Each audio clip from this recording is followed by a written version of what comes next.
мора да се обновува.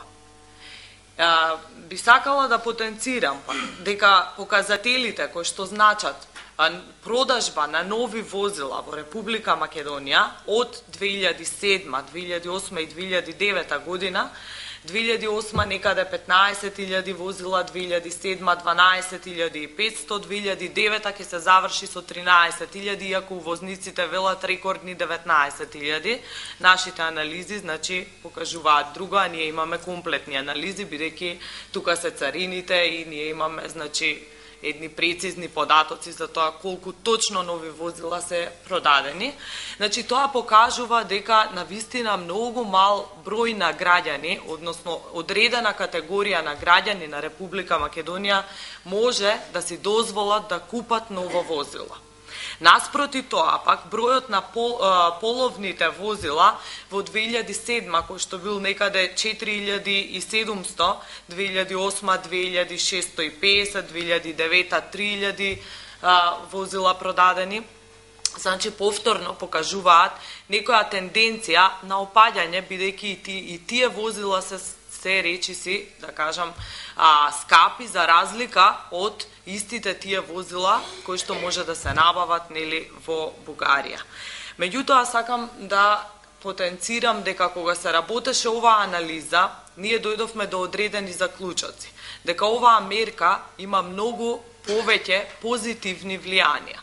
Од кои причини? Оваа мерка е насочена кон одредена категорија на граѓани, кои што никогаш во животот не можеле, барем досега, заради нивната економска моќ, семејна, заради нивниот семеен буџет, не можеле да си дозволат да купат било каков автомобил. Дури и половните возила на нашиот пазар се 3 до 4 пати поскапи од пазарите во Европска Унија. Па една Германија во моментов има енормно ниски цени на половни возила. Иако има јака автомобилска индустрија и кај нив во оваа 2009 година заради кризата, продажбата на автомобили е многу мала.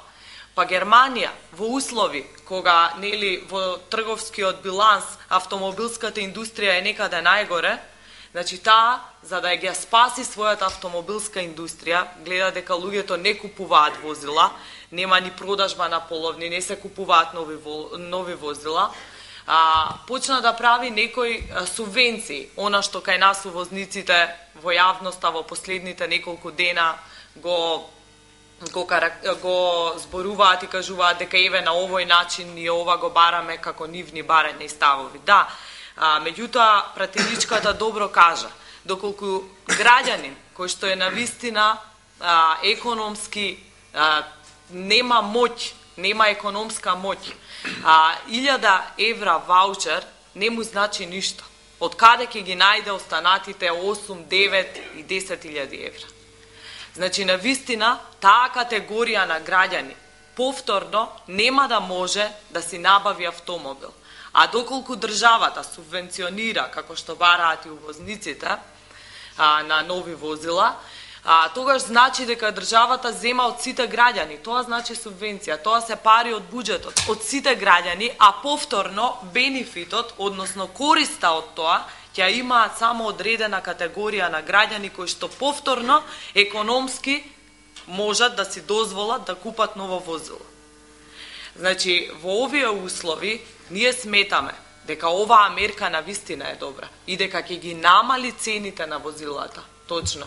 Меѓутоа, македонските граѓани мора да бидат свесни дека пристапувањето во Европската Унија значи тоа.